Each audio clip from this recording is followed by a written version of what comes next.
Hey guys, in this video, I'll show you how to connect your website or shop to domain on Ionos. As you can see, we can create many different shops or websites. It's just a sample one that I'll use. And when you create one, they actually give you a system-generated domain address, okay?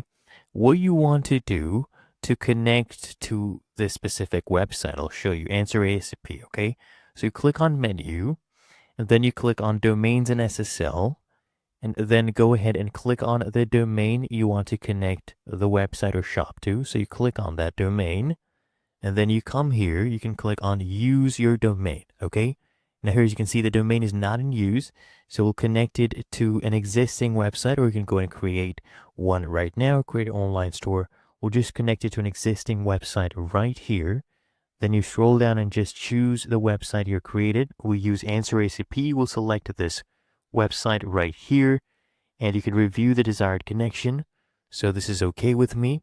We click here on connect, and as you can see right here, their domain has been successfully connected to our project.